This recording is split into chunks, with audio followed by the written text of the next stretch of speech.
they come back. Cops made a left, I hope that they don't come back. Couple hating niggas wanna see me flatline.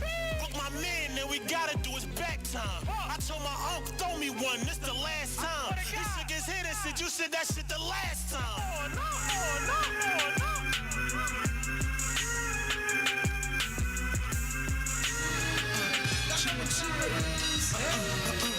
Full of vibe. This ain't no shade, this ain't no flex. Just make sure you tune to the RPX. Stay dropping jewels on the airwaves. Keep sitting 100 like every single day. This ain't no shade, this ain't no flex. Just make sure you tune to the RPX. Stay dropping jewels on the airwaves. Keep sitting 100 like every single day. RPX. Yeah, just the RPX where you can sit back and catch a vibe at. But your mind gotta be open like a surgeon with a scalpel. Mixed with the tips that can help with the mental, also the spiritual, and even the physical. The way she break it down, you don't need a visual. Always keep it fair and also critical. Everything is clear, ain't no need for subliminals. Growth is essential, the love is not rental. You might be perplexed, but it's so simple. If you wanna know how you can interact, just hit the IG or the Glock or where it at. So come get involved, it don't even cost. Just hit the DM if you need to talk. So all my good people out there, stay blessed and make sure you tune in to the RPX. This ain't no shade, this ain't no flex. Just make sure you tune to the RPX. Stay dropping jewels on the airwaves. Keep sitting 100 like every single day. This ain't no shade, this ain't no flex. Just make sure you tune to the RPX. Stay dropping jewels on the airwaves. Keep sitting 100 like every single day. RPX. Chill. Here on another episode of the X Radio, where you can catch us every Thursday, 6 p.m. here on GlockAware. We are live on YouTube, so go ahead to YouTube, search GlockAware, and hit the live link. Check us out. We are in studio via Zoom today with my buddy LaCar Hamilton. And we're going to talk some, you get peace of mind when you have your finances in order. What's up, LaCar? Long time no see, man. What's up? What's going on, everybody? Yeah, very long time, man. You look like you're doing well, man. Congratulations. You too, thanks. I know, but here we are back in it. What'd you say? I said salute to GlockAware as well. I appreciate you guys for having me on the show, man. Thank you. Absolutely. Like I was about to say, here we are in another studio.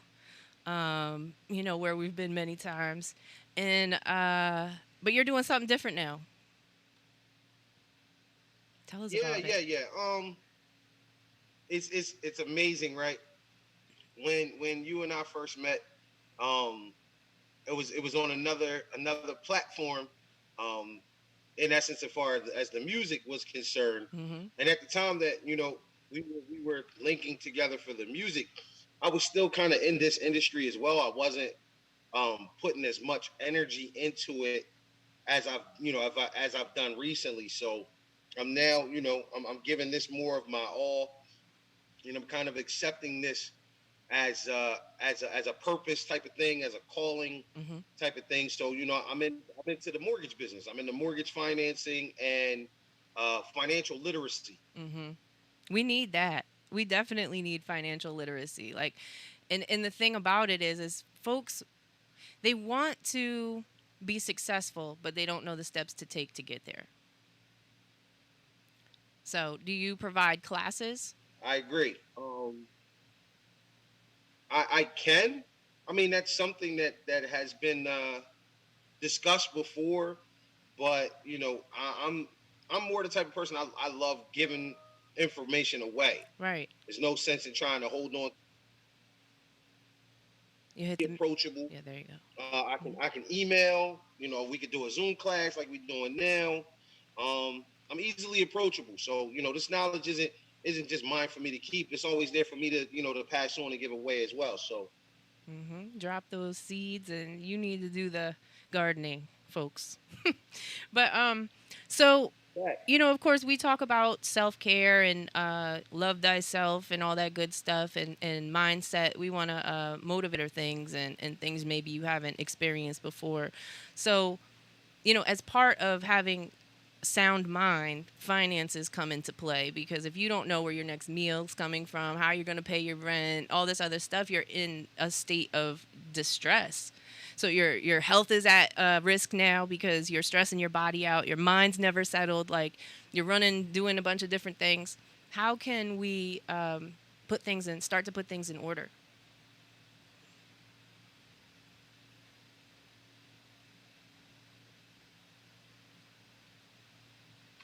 Um, your question is a very, very good question, right?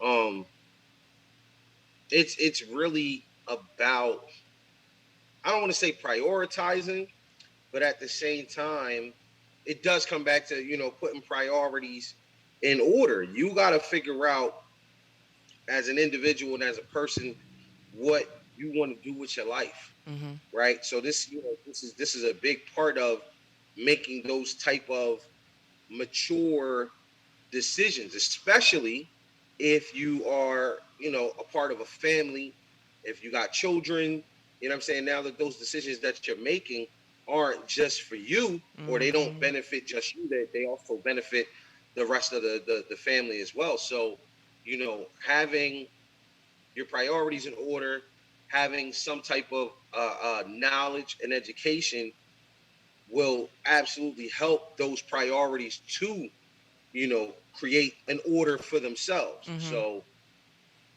So have that honest discussion with yourself and figure out what direction, you're going. What plane ticket are you going to buy? Where are you going? And then what would you say as facts. far as, like, you do budgets, financial planning? Do you show people how to do that? Yes, yes. There's a with me, the mortgage business is more centered on, buying and selling properties. It's connected to real estate, but at the end of the day, I like to consider myself more of a financial expert because we have the tools to be able to show you how to use your property to your advantage, how to invest, whatever money that you're able to acquire into different things, not just real estate as well, but you can invest them into stocks. If you want to become an investor and own multiple properties, there's certain things that, I've been blessed to learn that I can be able to pass on to the next person. Mm-hmm. So teach me something. Teach us something. What? Okay. Just freestyle. Go ahead. Teach me something. All right. Very simply, right? Um, if we're talking about budgets, right? Let me start off by saying this right off the bat, too, right? I grew up in an atmosphere, especially in school, where the whole educational system has completely changed from when I was in high school, which was, 20 years ago. I'm 42. So, um, 25 years ago, 20 years ago, the idea of the way that we were living at that time is completely different than what it is now. And I was a part of a high school that actually had those elective types of classes, the wood shop, the metal shop, you know what I'm saying? And the biggest one for me that never made any sense to me at all was home ec, right? So we had this conversation all the time with a couple people that Why? I love building on it.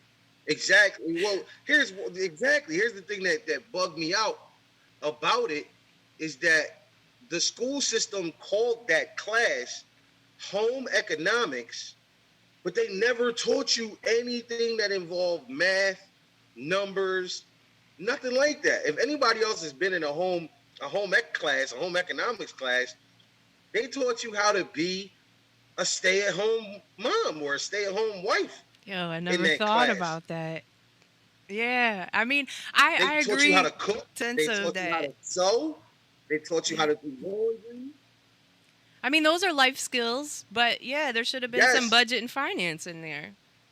And now they finally caught on to where now they actually are doing financial literacy in high school now for for the younger kids in this generation. My two daughters got a chance to experience it, but when we were in school, home economics had nothing to do with economics. Right. Like you said, it had nothing to do with balancing a checkbook, had nothing to do with budgeting, had nothing to do with math at all. So that used to always puzzle me, like other life skills. Why would you call it home economics, if you didn't teach any type of math in that class? You know what I'm saying? So that was kind of like the spark of me getting into this, because I wanted to be the difference maker. You know what I'm saying? I wanted to be the guy to be like, all right, I'm not going to continue to let my people go astray. I want to be able to lead them down the right direction. Granted, there's still going to be some work that's got to be put in. You know what I'm saying? But like you said, if you're the garden, I can give you the seeds, but you got to do the gardening. Right. You know what I'm saying? So that where I got into this industry. Plus, at the time that I got into this industry, I've been in this industry now roughly about, I want to say closer to like 15 years. At that time too, before the major mortgage crisis happened in 2008, some of the associates that I was around at that time were balling. So, I'm surrounding myself around high paid, suit wearing, BMW, Mercedes Benz driving. Yo, let's go down to AC for the weekend. I'm surrounding myself around these cats. And I'm saying to myself, like, damn, what is it that they do that makes it possible for them to drive this, or for them to be able to spend the weekend and blow money? You know what I'm saying? So that piqued my interest as well. And then once I saw what was happening, like, oh, all right, they're doing this, this, and this. Then it was like, well, damn, I could do that. And, this He is said, about, screw the fame, give me the math fortune. Right. So it was like, all right, all I got to do is, do a little bit of customer service and crunch some numbers, and I could do this. So that's what also really kind of pushed me into this industry. And then once I got in, there was absolutely no getting out. Like, I loved every bit of it. It's a roller coaster ride. There's a gamble that comes with it. There's a hustle that comes with it. Because there's nothing etched in stone in this business. There's no guaranteed salaries in this business either. Like, you eat off of what you hunt. You know what I'm saying? Like, you eat what you kill, pretty much. And you yourself have to do. You're not out here killing it. Yeah. You yourself have to do that financial planning and budgeting. Oh, yeah. Yeah. And then the biggest part about that, too, was that I going back to what we said about, having that legitimate, realistic self-evaluation. Like, I also made that decision, too. Like, I can't be, faking jacks and telling other people how to manage their money if I don't know how to manage my own money. If I'm not a walking testimonial, then why would anybody want to, listen to me? Now I become a false prophet. You know what I'm saying? So that was another great reason for me to get my own stuff in order, get my own situation in order. So once again, I could actually show people the steps on how to do it. You know what I mean? So I'm very proud of the progress that I made, but it's a long road, and you got to start somewhere. You know what I'm saying? That's the number one thing. Like, don't delay it. Don't delay it. If you can start. You know what I'm saying? Don't wait until tomorrow. If you can start today, start today. So what would be step one to start today? I want to start today. The self-evaluation, right? So starting today, I need to take the time and be money on, right? Food, accessories, That's bills. where people have the like, people don't realize how much money they spend on habits and hobbies.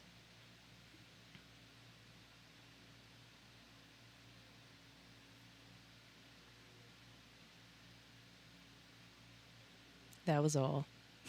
I agree. I agree. And like you just said, that's that reality check right there. When you're able to be real with yourself and write it down and say, all right, this is what I spend. And you could do it whatever is the most comfortable for you. You could do it on a daily basis. You could do it on a weekly basis. I would more than likely probably recommend doing it on a monthly basis so you can actually see the real apples and oranges, right? Mm-hmm. You need to see what type of income is coming into the household, and then you need to turn around and be able to see what's going back out of the household. And then from there, once you have those numbers, like they say the old cliche, because now they found a way to dispel this too, but they used to say men lie, women lie, numbers don't, Mm-hmm. right? Well, they found a way to manipulate that too now. But in reality, numbers don't lie. You know what I'm saying? Numbers don't lie. So once you take that realistic approach and you write those numbers down, now you can see the areas that you need to target and say, okay, you know, if I'm stuck in the house because of COVID and thanks to the pandemic, and I done spent $1,000 on PS5 games, and all right, maybe I need to chill on buying games for a little while, and maybe I need to save some of that money, you know, or even just reduce it. You know, I'm used to buying 5 games a month. You know what? I'm only going to buy 4 games next month, and I'm going to hold on to $40, and I'm going to put that into an account, and I'm going to start a bank account with that $40. That's a positive step. What a lot of people unfortunately also expect is they want overnight success, or they want microwave success. Instant You know what I'm gratification. saying? Yep. So People get discouraged. that's something yeah, that's part of that. I'm sorry, I didn't mean to cut you off. That's part of that realistic, you know what I'm saying? That's part of that real talk that you got to have with yourself, is that this is not going to happen overnight. You need to set a realistic goal for yourself as to say, all right, I want to do this for the next month, or I want to do this for the next 3 months. I want to do this for the next 6 months, and then see where I'm at. You know what I'm saying? It's the formula doesn't change whether we're dealing with your mental health, whether you're dealing with your physical health, or whether you're dealing with your financial health. That format and that blueprint is pretty much the same for all of those categories. All right. All right. So we have the realistic talk. We write the numbers down. We figure out where we can target. Right. Now, when it comes to what I do, people come to me to either buy a house or to try and find a way to save money with the house that they own. So let's go into buying a house, right? To buy a property in United States, you need to be at least 18 years or older, right? And you need to be able to provide certain credentials that connect you to the property that you're trying to purchase or whatever. So the main 3 things that I personally look at when I'm dealing with a potential client is their credit, their income, and their assets. They're my main 3, the number 3, right? So the credit is, your credit score is a snapshot of your history of having accounts, right? So these accounts are a little different than a bank account, but it's still, in essence, it's an account. It's something that you're financially responsible for, right? So if you have credit cards, if you have student loans, if you have car loans, all of those things are considered accounts. Even your utilities, even your bills that you pay, your light, and that's still an account, because it's something that's connected to you that is in your name, right? So when you collect all of that information, the systems here in America have found 2 ways to come up with a score for your performance as a human being, right? So there's two. There's what we call the FICO credit score, which is the Fair Isaacs credit score. Was created back in the 70s to give you a basic idea of where you stand compared to other Americans, right? Lowest credit score on the range is 350. The highest is 850, right? Average American right now in 2021, average American's credit score right now is about 715, 720. So they're, kind of up, they're upper, Yeah, that's you not know, bad for an average of don't get me Americans wrong. like that. A lot of people screw up their credit, so that's not bad. Right, right, right. When you look and you think about all the Americans in this country, the average credit score is still about 720, Do you think that right? that is like it's higher than it has been in the past or lower? Uh, I think it's slowly increasing. It has gotten higher over time, Mm-hmm. and that's because I think that more people are becoming more savvy and more aware Mm-hmm. of how important it is. The market changes certain things. The grading system also changed over time as well. So there's a lot of different moving parts that come Mm-hmm. with that. And credit's important. It's not even that you have to necessarily use it. It's that gives you buying power. You are in a pickle and you have the money, but you don't, you want to buy a car. Well, if you got good credit now, you can go get it. You can go get that house. You can go, even apartments. You go ahead and apply for an apartment. There's a lot of times they're going to check your credit score. So, it does serve a purpose, sort Absolutely. of. It's an annoyance, but, if you can manage it, do it. You said it. You said it best though. You hit the nail right on the head. Right.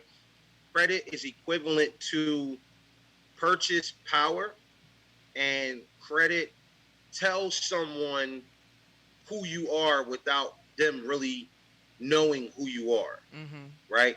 So it gives someone an idea of who you are as a person. Right. Like, are you Now, don't get me trustworthy wrong. with We this know that loan? ignorance is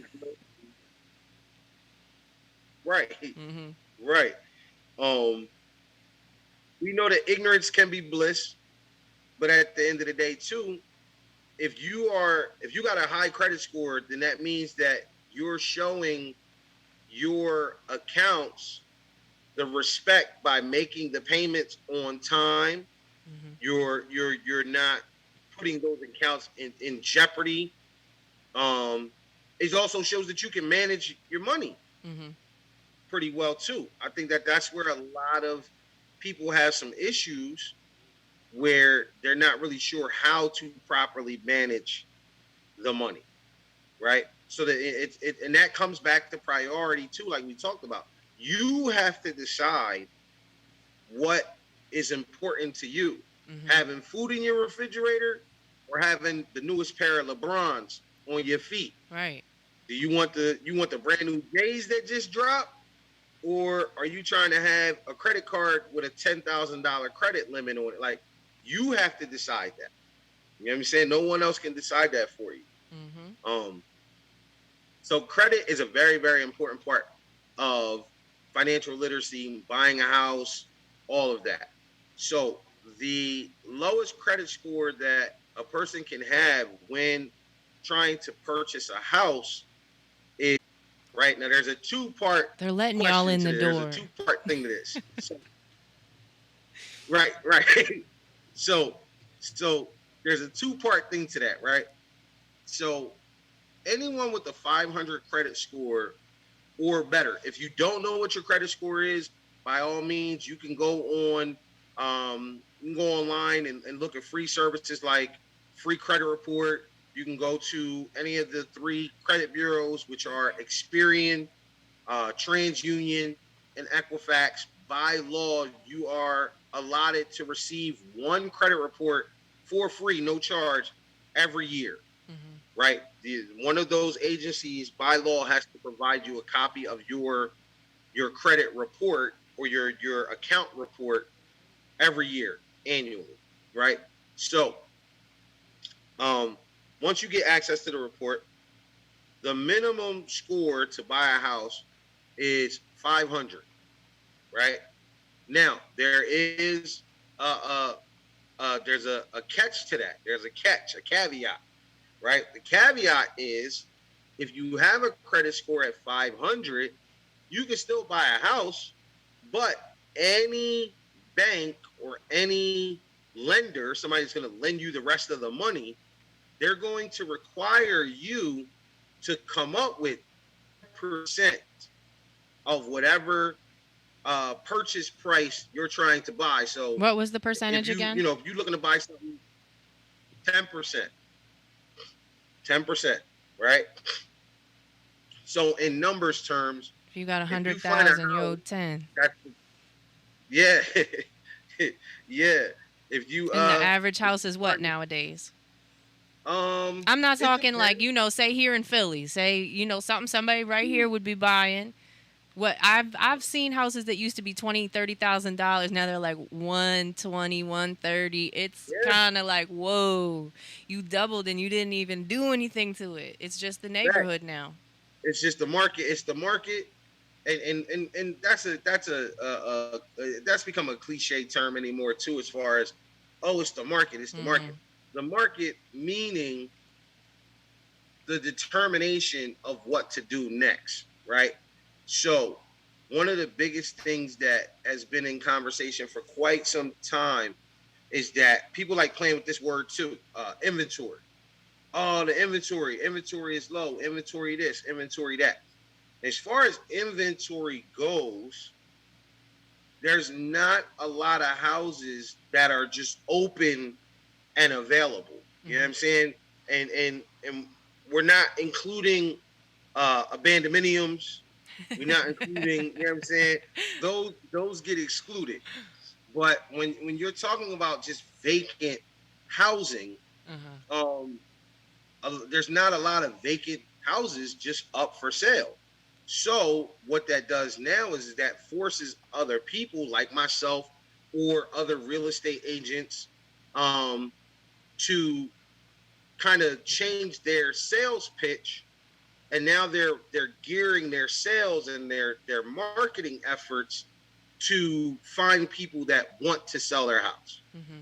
So now that part of the hunt is on now. Now it's like, all right, I gotta go find sellers. Who's ready to sell their house? Who wants to downsize? Who wants to upgrade? Who wants to move out of state? Like there's a whole new hustle that's gotta be created to make that happen.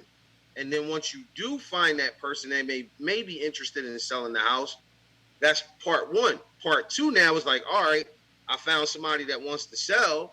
Now I gotta go find somebody that wants to buy, or I gotta at least market and advertise this property to be available for someone to buy. Mm-hmm. You know what I'm saying? So that's the second half of the hustle right there, right? So the inventory has been low for the simple fact that a lot of homeowners haven't wanted to sell their property. A lot of people are comfortable where they are. A lot of people have said, you know what, the payment might be a little too high, but I don't want to go through the process of selling my house. I don't want to have to go through the process of getting another mortgage. Some people have just decided to literally settle, right? Settle down. So when you're in that position of settling down, you are now taking other properties and you're taking your property out of the potential to be sold, which also now stops a lot of other things from happening too. Development. If somebody wants to come into your area and put up a new shopping mall and they can't because nobody wants to sell their property or their land, now there's no new shopping malls going up. There's no new businesses being built. So now you're stuck with the same economy that was there before. So it's like having multiple cars on a train. Mm-hmm. If one of those cars isn't moving properly, it could possibly and potentially jam up the whole train, right? So this is why they've always made issues about the inventory. There's no inventory out here. There's really not this and that. So when the inventory comes across low, and we've seen it in other sales examples, it makes other prices go up. So if you have a limited edition pair of J's and they say, all right, there's only 20 of these that have been made, everybody and their mama is going to, bid or overbid or outbid just to get, especially if you really want them. If you want those J's, you're going to pay. You feel necessary to pay for those J's. Mm-hmm. It's no different than in this real estate market. You know what I'm saying? So we've been told that there's no houses for sale. Nobody wants to sell a house, but the people that have decided to sell it, this is the price they want. So now you either got to pay that price or, you know what I'm saying, you got to chalk it up and go somewhere else or find somewhere else. Those, I have folks in Maine, and they said, the lake houses were, during the pandemic, out-of-state folks were purchasing the lake houses for, like, ridiculous amounts, just so you could have some space and go outside and have that peace of mind. Like, they got the money, so they were, like you said, overbidding. And it's like, whoa, those tickets were high. Yes, the numbers that I was hearing during the middle of the pandemic, right, with people buying houses, was people were overbidding on houses anywhere from 30 to 50 grand above whatever the asking price was. Mm-hmm. So the demand was so high. People have made this decision like, yo, that's it. I'm tired of renting. I want to own my own. I want to have my own. That sparked such a fire under a lot of people that it pushed them to wind up paying more than they needed to. But let's talk about that for a second. I mean, there are programs for folks who are first-time buyers. And there's, Absolutely. especially here in the city, I know you're in Jersey, but I'm sure you're familiar. I'm licensed in PA too. I do mortgage financing for the entire state of Pennsylvania as well. So yeah. So I mean, those houses, those people are like, yeah, now is the perfect time. I keep telling folks, yo, if you got 2 years of tax returns on you and you have an income, go for it. Go for it, because you're paying at least $800 to $1,200 in rent each month. And if you got a mortgage, if you get an average size home, regular size home, nothing crazy, all of that stuff will be less than what you would have paid for your rent, and you own it. You have equity now. Like, you get in, and for first time home buyers, you have other programs along with, they're giving you money to fix the shit up. Yeah. See, the biggest thing, right? The biggest thing is, when we have this conversation of rent versus buy, right? The two determining factors on the scale is, when you rent, you have a certain amount that you're required to pay every month, but at the end of the day, you're not financially responsible or you're not legally responsible for that property. Maintenance, right? Or anything else, so, right? The maintenance of it, the upkeep, the upgrades, you're not responsible for that. The actual owner of that property who's renting it to you is responsible for that. So for someone that wants to stay in that bag, mm-hmm. I'm not going to knock them. I'm not going to tell them not to rent. You know what I'm saying? If you don't... Yeah, they know that's what they want. Some people, they don't want to deal with the shoveling and the maintenance and all the other stuff, and they only need 2-3 rooms, and they're comfortable with that. Right. Do you? And that's perfectly fine. Right. That's perfectly fine. Just know that there's always a good side and a bad side to that, right? Because now we all have known or had that one friend that's got the apartment or got the crib, that's got the crazy landlord that don't fix nothing. You know what I'm saying? It's the same hole in the wall since the day they moved in. Landlord keeps swearing that they're going to come and fix it for them, and they never fix. So that's the downside to renting, right? So that's the good and the bad. That's the pro and the con. The pro is you pay that flat rate. It is what it is. The downside, the con is you're not responsible for anything, so you could wind up just giving that money away. And that's another reason why people are not very they don't lean towards renting so much, because the rent that you're paying that landlord, whether you know it or not, whether you want to agree with it or not, the money you're paying the landlord, some of that is profit. Most of it is profit, right? So you're literally putting money into this landlord's pocket for your living space, right? They're living somewhere real nice for free. Right. You know what I'm saying? So, the upside to that is to try and buy and own your own. So, with owning a property, the upside to owning a property is, depending on how much money you put down, which plays a very big and important factor, that's how much, the word we like to use is equity. Equity, once again, in layman's terms, is buying power or power, right? It's how much power you have or how much play you have in that property. So when you buy a house, the lowest amount of money that a person can use to buy a house is truly zero. There's some programs where no money down is even required. The two programs that applies to are for our veterans. You know what I'm saying? To all veterans that are watching this broadcast or watching this podcast, once again, thank you for your service. We have programs available where a veteran or a relative of a veteran, like a surviving spouse, or the spouse of a veteran, they can take advantage of being a veteran, and there's no requirement of any money down to buy a house, right? The other alternative for no money down would be farmland.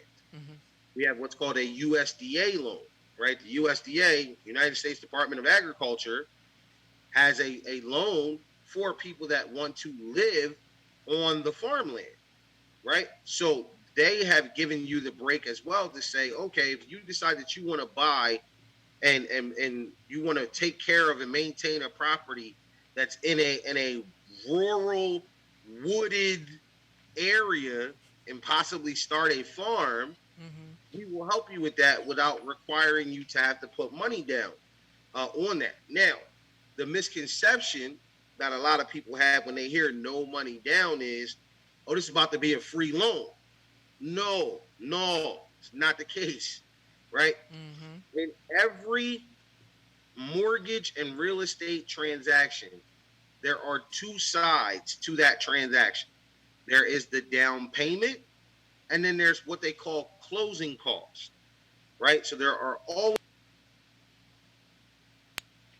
Now, you may get a program or be approved for a program that doesn't require a down payment or collateral on that house, but you will more than likely still be required to pay the third-party closing costs to finalize that transaction, because everything has to be turned into a public record. So there's a company that will do that for you, that will turn the information and report it as a public record for you. They don't do that for free. Right. They charge a service fee for that. So there's your closing costs that come into play. Along with that, with most cases, with most mortgages will also require you to pay your property taxes and your homeowner's insurance with your closing fees as well, right? So you have property taxes. You have to pay taxes for your property. That's just the way it goes. Every mortgage lender, every mortgage bank is going to also require you to have insurance on your property as well for coverage. God forbid anything happens to the property. Fire, act of God, right. Major damage, anything like that. They want to make sure that your property is still properly covered, so that way they can, recoup some of the money that they're about to lose. They just gave you however much, $100,000, $200,000, and then an act of God happens. Now they just lost that money because they can't get that money back from you now. Mm-hmm. But they're going to get it from somebody, which in turn would be your insurance company. Good old right? Miami Beach right now. They're going crazy, right? Shore properties are cool, but just stay away from acts of God. You know what I'm saying? That would be stay away from acts of God. So those things are required, right? So you have the two programs that don't require any money down, which is a VA loan or a veterans loan, and then we have the USDA loan. Now, for first-time home buyers, a first-time home buyer can be given some a first-time home buyer can be given the opportunity to cash in and buy their home with certain programs as well. I know in Pennsylvania, there's a couple of different county programs where they have grants that they'll use towards your transaction. At one point, one that was really big was Bank of America, BOA, was giving out $10,000 at one point. New Jersey does the same thing over here. We have an organization that's directly through the government, through the state of New Jersey, that they give out $10,000. Mm-hmm. But there's qualifications that you still have to meet. Mm-hmm. There's requirements that you have to meet to be approved for that $10,000, right? So what makes a first-time home buyer a first-time home buyer? These two things, literally. For you to be considered a first-time home buyer, you have to do either A, never have owned a property, which means never have your name, connected to a property, or B, you can have not owned a property within the last 3 years. So if you did own a home, but you sold it or you passed it on to someone else, your name was publicly, your name was removed from that public record as being responsible for that property. As long as you have a 3-year gap that shows that your name is not attached to any properties, you are technically considered a first-time home buyer as well. The programs that are available are the two that I just spoke of. We have a great partner that we work with here that actually offers options for down payment assistance, where some may cover the entire down payment for you as a grant. If you don't need the entire down payment, they will give you partial. They'll give you 2% of whatever you need. There's also other ways too. We have what's called family gift funds. You can have your family legally donate money to your cause, right? The family members have to be, we call it arm's length transactions, right? Or arm's length family members. So they need to be immediate family members, mother, father, sister, brother, grandmother, grandfather. They are slowly starting to be a little more lenient with those guidelines, but those are the main ones. Mm-hmm. Your family can donate money on your behalf to help you buy a house. You can receive a donation from your employer. Wow. If your employer was willing to donate. Have you ever seen an employer do that? Me personally, no. No, I have not. I can't imagine that's like a big thing, Right. I've heard of stories of it being done, but I haven't had a client that actually was able to get their employer to help them. Mm-hmm. But it's available. Employers can, your employer can donate funds to you buying a house. Religious organizations can also donate funds as well, but they have to be a legitimate religious organization, meaning they have to have some type of tax ID number. They got to have some type of EIN number, or, if they're a nonprofit organization, as long as they got the credentials, what they're trying to do is,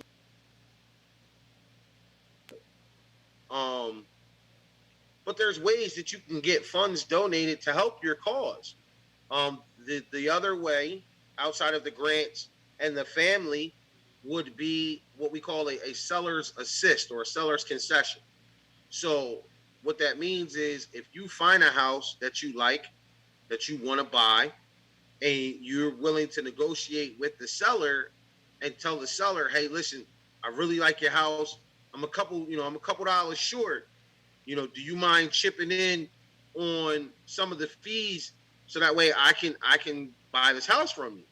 It's not about lowering the price, but they're gonna turn around and give some of the money back. Like, give me a float. Right. So that way you can get in. That's an alternative as well. Negotiating the price and having them lower the price down. Most of the time that doesn't work. You know what I'm saying? Right. But if they could take the money and then turn around and give it back to you, then everybody wins. They get to sell the property, they get to move, you get to move in. That sounds kind of goofy. Like, you're asking for funds to move in a house that you agreed to pay a mortgage on. Like, folks might look at that as, well, maybe you don't have the money to move in the house. Right. There's a snag to it, right? Once again, there's another caveat to it, right? So, not to be too intricate, not to be too detailed, everything still revolves around numbers. So, you selling your house, right? Rosie's ready to put her crib on the market. So Rosie puts her crib up on the market for $100,000, and I see the crib, and I say, you know what, I want to buy it. I talk to you, Rosie. I like your crib. I fuck with it. What's up? I'm offering this much. You say, all right, I like that. I'll take that price. I'll take that number. Now I come back to you, and I'm like, damn, Rosie, I'm a little short. Yo, think you can help me? Think you can help me with this? What the way that it works is you would raise up the sales price to cover the amount of money that I need, and then you would give that back to me so that way you still aren't taking a short. You know what I'm saying? So, in layman's terms, if you really wanted $100,000 for the house, I'm short $5,000. We would raise up the price to $105 as long as I still qualify with the bank, because they're going to be the ones paying you the money. So as long as I still qualify, the bank's going to give you the $100,000, and you're going to turn around and say, all right, I still got what I was looking for. You know what? I'm going to give $5,000 back to my man. He's buying a house for me. Good looking. Yo, here's $5,000. Put this towards those closing fees that you need for the public record. Put this towards the public record fee. That's it. Now, once again, everybody's happy. My bank took care of me. They gave you your bread. You're happy. You gave me the money I needed for the public records. Everybody, that's the way that works, right? But the only way that works is if your house is truly worth that amount of money. Right. It's appraised for that or higher. Go ahead. I'm sorry. What were you saying? I was just saying it has to be appraised for that or higher. Correct. Exactly. Great word. Appraised. Correct. It has to be appraised. It has to be valued at that amount. So if it doesn't, if you want $100,000, but your house is only worth $90,000, then we have to change the numbers. We got to change the numbers to match the appraisal value of the house. You know what I'm saying? So as long as it appraises at that 105 or better, then we could do it the way we set it up. If it comes back lower, then we have to the numbers have to match the value of the house. You know what I'm saying? The only other alternative to that, which has been happening in this pandemic, along with people spending 30 and 40 grand over asking price, because that was a big issue too. Appraisal values were not what people thought they were going to be. Yo, and you know what screws things up? You're buying houses for more than what they're worth. Now the taxes are going up. Correct. People were in such demand just to have a house. Yep. That, like you said, they were buying houses that weren't worth what they were worth. So, let's keep it at that $100,000 number again, right? That easy number. If you were selling your house for $100,000, and I come to find out that it's really worth $80,000 because of that appraisal, you're not coming down on your number. You've decided, oh well, I just won't sell this joint then. You know what I'm saying? I'll just leave it as is. Oh, If you really want my crib, bro, then I need 100. Yo, your joint is only worth 80 though. Why is you trying to get me for an extra 20? Like your joint only worth 80 though. Mm-hmm. Guess what? If I really want that crib, I got to come up with the other, you know what I'm saying? For the 80, because that's their max. That's what they're going to be willing to give me. So I would have to come up with that other 20 out of my own pocket to give you the 100 that you want. And that's what people have been doing, where they were overbidding. The banks were only giving them a certain amount of money. Right. A standard mortgage is 80% of the value of the house. So in layman's terms, the average down payment that most people pay when buying a house is usually 20%. They usually put 20% down as collateral. But that's been knocked down as well. Are they still doing 3% out here? Yes.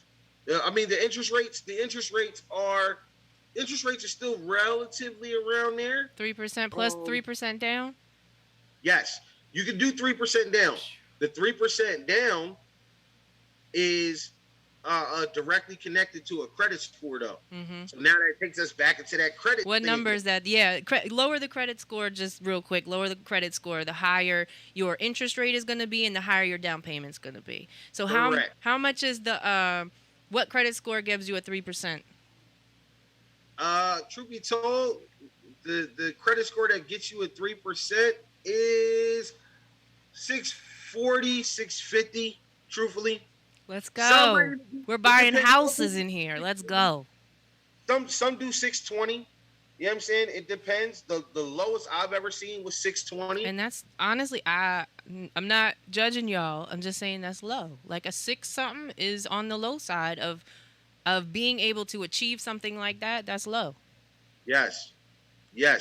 They want to make it so everyone gets an opportunity to be a homeowner, right? So the number one thing that I do with math and crunching numbers and all of that comes back to what's called the ATR. It's an abbreviation for your ability to repay the money that my establishment is about to give you.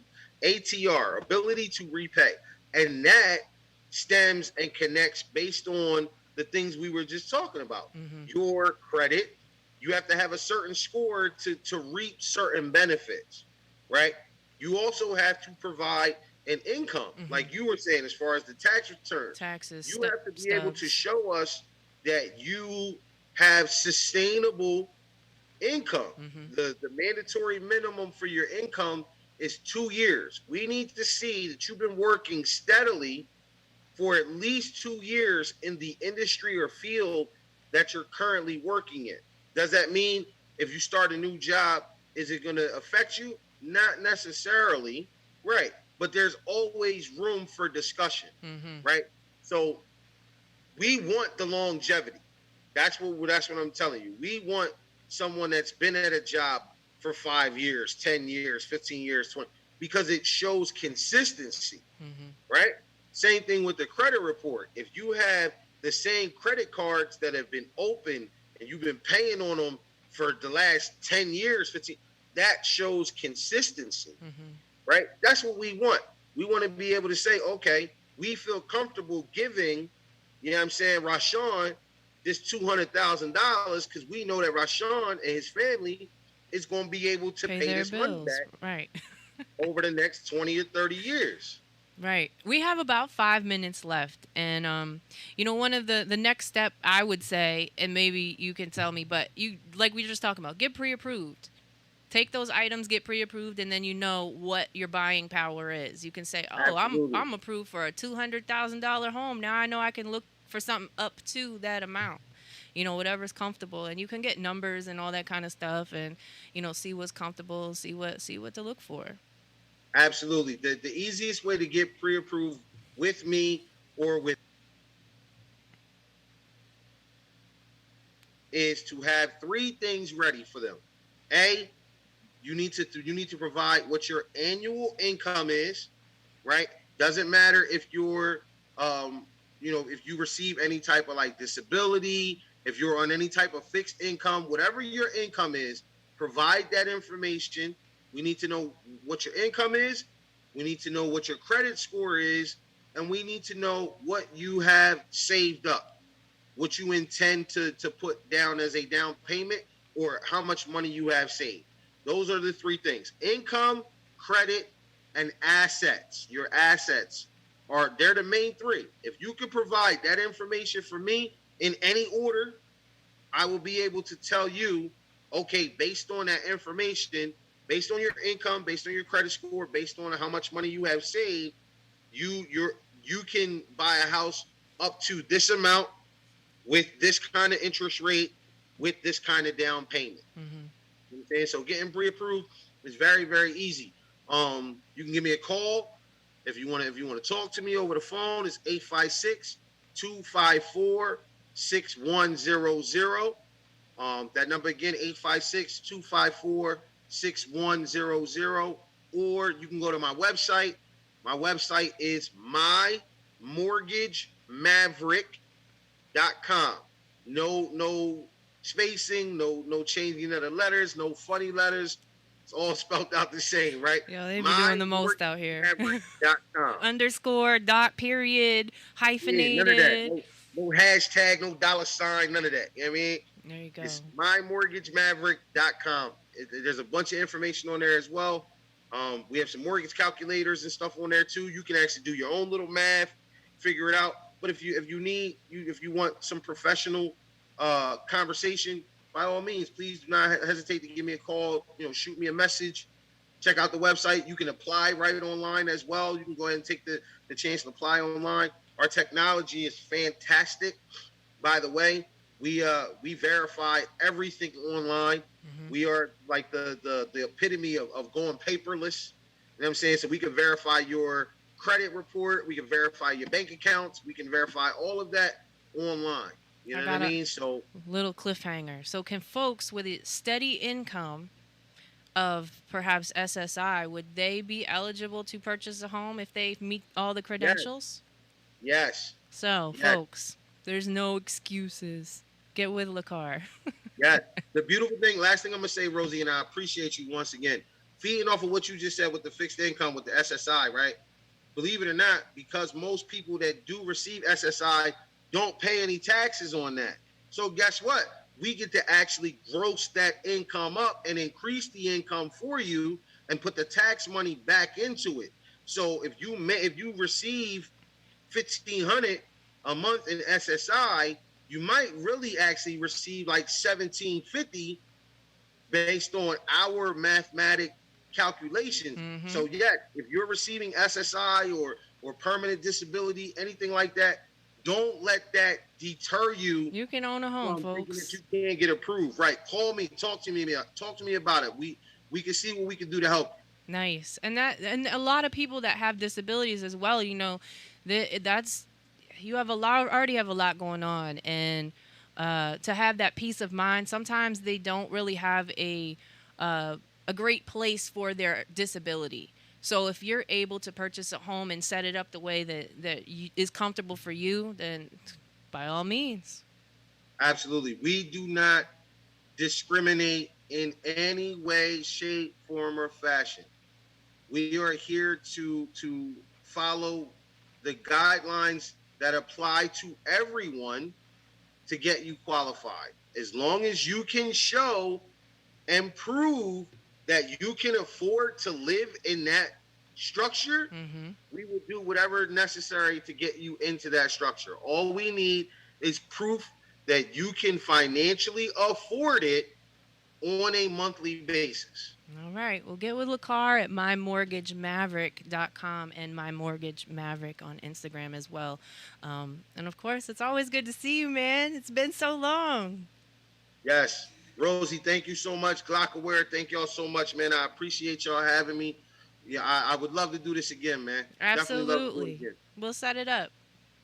Until next time, next week we actually have Mini Producer. Go check him out.